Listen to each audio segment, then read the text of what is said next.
Hello student, good morning. Today I am going to teach you some important rules for pronunciation. It is third part of the pronunciation. ये pronunciation सिखाने का तीसरा part है. इससे पहले मैं 2 video और बना चुकी हूँ, उसको भी आपने देखा होगा. और अगर नहीं देखा है जिन बच्चों ने, वो केयरफुली उनको भी देखना है क्योंकि वो भी सॉरी इम्पोर्टेंट वीडियोस थी. तो देखिए यहाँ पर क्या है. फर्स्ट आपका जो रूल है प्रोनाउंसिएशन ऑफ एल. आज हम सबसे पहले एल के बारे में जानेंगे. अब इसमें जब डी एफ के एम के पहले एल आता है तो एल अधिकतर साइलेंट हो जाता है. एक आध कोई वर्ड आपको मिल जाएगा जिसमें कि ऐसा नहीं होगा. बाकी ज्यादातर क्या होता है, अगर हमारा एल है और इन वर्ड से पहले डी एफ के एम के पहले अगर एल आया है और तो वो प्रोनाउंसिएशन में एल साइलेंट हो जाएगा. ठीक है, साइलेंट रहता है वो. अब एग्जाम्पल से और आप देख लीजिए. अब यहां पर देखिए डी के पहले एल है तो हम इसका प्रोनाउंसिएशन क्या करते हैं, शुड. हम एल का यूज नहीं करते हैं. वुड, यहां पर भी हम एल का यूज नहीं करते हैं. कुड, यहां पर भी हम एल का यूज नहीं करते हैं. हाउ, इसमें भी एल का यूज नहीं होता. ये एफ से पहले देखिए एल है तो यहां भी ये साइलेंट है. चॉप, इसमें भी हम एल का यूज नहीं कर रहे हैं. काव, इसमें भी हम एल का यूज नहीं कर रहे हैं. के वाले में देखिए वॉक बोलते हैं हम तो यहां पर भी एल का यूज नहीं होता है. फॉग, इसमें भी एल का यूज नहीं होता. बाम, इसमें भी एल का यूज नहीं होता. काम, इसमें भी एल का यूज नहीं होता. पाम, इसमें भी एल का यूज नहीं होता. और अमंड, इसमें भी एल का यूज नहीं होता. तो हमारा रूल जो था आपका कि अगर हम एल का यूज कब कर रहे हैं, अगर एल से पहले ये सॉरी डी एफ के एम इन वर्ड से पहले एल आ जाता है तो एल को हम साइलेंट कर देते हैं. प्रोनाउंसिएशन करते समय एल का उच्चारण हम नहीं करेंगे. जबकि एल यहाँ पर है लेकिन हम उसका उच्चारण नहीं कर रहे हैं. हाफ, चॉक, कॉफ, आलमंड, बाम, फॉक, बक, सब में एल को हम साइलेंट रखेंगे. तो मेरे ख्याल से ये आपको फर्स्ट रूल आपको समझ में आ गया होगा कि यदि हमारे वर्ड में डी एफ के एम से पहले एल आया है तो हम एल का उच्चारण नहीं करेंगे, उसको हम साइलेंट रखेंगे. उम्मीद है आपको ये फर्स्ट रूल समझ में आ गया होगा. अब आप देखिए सेकंड रूल है आपका प्रोनाउंसिएशन ऑफ वाई. ठीक है, अब इसमें वाई से रिलेटेड हम कुछ सीखेंगे. जब किसी वर्ड के लास्ट में वाई आए, कहां पर आए, लास्ट में. ठीक, किसी भी वर्ड के लास्ट में वाई हो और वाई के पहले एक या दो कंसोनेंट हो. ठीक है, ए ई आई ओ यू को छोड़कर बाकी जो 21 वर्ड्स आपके अल्फाबेट में बसते हैं उसको हम कंसोनेंट बोलते हैं. तो अगर आपके प्रोनाउंसिएशन लास्ट में वाई हो, वाई से पहले एक या दो कंसोनेंट आए तो वाई का उच्चारण आई की तरह किया जाता है. अब आप एग्जाम्पल से और अच्छे से समझ लीजिए.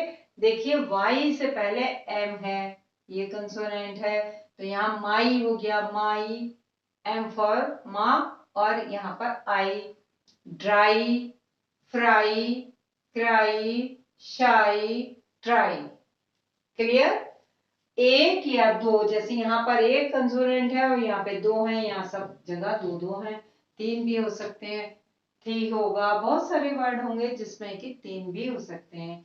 तो ये आपको रूल सेकंड समझ में आया. अगर कोई वर्ड है जिसके लास्ट में वाई हो और वाई से जस्ट बिफोर दो, एक, तीन कंसोनेंट हो तो हम उसमें उसका प्रोनाउंसिएशन आई के साउंड में करेंगे. ये वाला आई के साउंड में होगा. ठीक है, तो ये आपको सेकंड रूल भी मुझे लगता है समझ में आ गया होगा। बहुत डिफिकल्ट चीज नहीं है, थोड़ा सा आप इसे ध्यान से पढ़ेंगे अपने आप समझ में आ जाएगा। रूल नंबर 3, जब दो कंसोनेंट के बीच में ए आए तो ए का उच्चारण एक ही तरह ही होगा। इसका उच्चारण एक ही तरह ही होगा। दो कंसोनेंट हो और उनके बीच में ए आए तो उसका उच्चारण एक ही तरह ही होता है। जैसे कैट, देखिए यहाँ cat, mat, rat, sat, bed, jam, dam, सब में ए का ये साउंड जो है ये ए वाला जा रहा है, ये देखिए। और दो कंसोनेंट है जैसे ये सी और टी, एम और टी, आर और टी, एस और टी, बी और टी, जे एम, डी एम, ये दोनों कंसोनेंट्स वर्ड हैं जिसके बीच में एक वोवेल आपका ए आ रहा है। अगर ऐसा होता है तो उसका प्रोनाउंसिएशन ए वाले साउंड में होता है। क्लियर? अब नेक्स्ट आप देखिए रूल नंबर 4, जब किसी वर्ड में ई के बाद ए आए, ई और ए ज्यादातर साथ में होते हैं बहुत से वर्ड्स में, तो उसी के लिए बताया है कि अगर ई के बाद ए आए तो इनका उच्चारण बड़ी की तरह किया जाता है, ई खींचकर। जैसे टी, टी ई, देखिए यहाँ जो रूल दिया है ई और ए वही है यहाँ। Tea, pea, meet, beat, seat, read, इन सब में देखिए बड़ी ई का साउंड आ रहा है। तो हम कब जानेंगे? जब हमारे किसी वर्ड में ई के बाद ए आए और आगे जो भी हो तो हम उसको बड़ी ई का साउंड लेकर के उच्चारण करेंगे।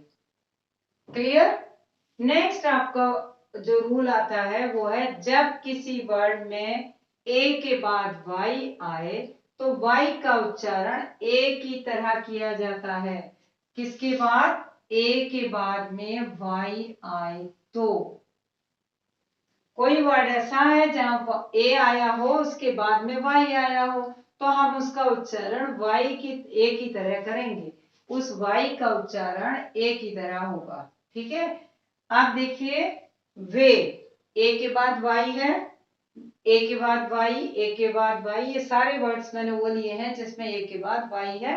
और इसका प्रोनाउंसिएशन देखिए वे, ए का साउंड आ रहा है वे, डे, से, में, पे, रे, स्प्रे, स्ट्रे, सब में ए के बाद वाई है और प्रोनाउंसिएशन का जो साउंड हमारा जाता है वो बड़े ए की तरह जा रहा है, जो ए साउंड में आ रहा है। ठीक है? ये भी आपको समझ में आ गया होगा। नेक्स्ट आपका रूल है 6, जब किसी वर्ड में बी से पहले ई एम यू, याद करना पड़ेगा आपको, ई एम यू, किससे पहले? बी से पहले, एबीसीडी वाला बी। जब किसी वर्ड में बी से पहले ई एम यू आए तो बी साइलेंट हो जाता है, जस्ट लाइक अबव। ये आपके ऊपर वाले के हिसाब से ही मैं बता रही हूं। 6 रूल में वहां पर आपको एल साइलेंट हो रहा था और यहाँ पर बी साइलेंट हो रहा है। देखिए यहाँ पर डी ई बी टी है लेकिन हम इसका प्रोनाउंसिएशन क्या करते हैं? टेप, बी का साइलेंट नहीं है।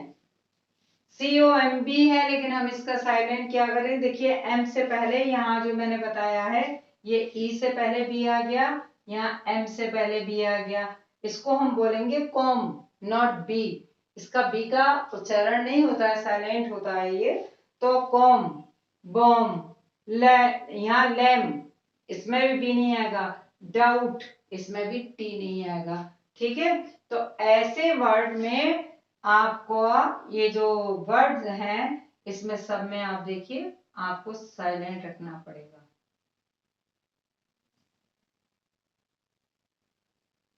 ठीक है?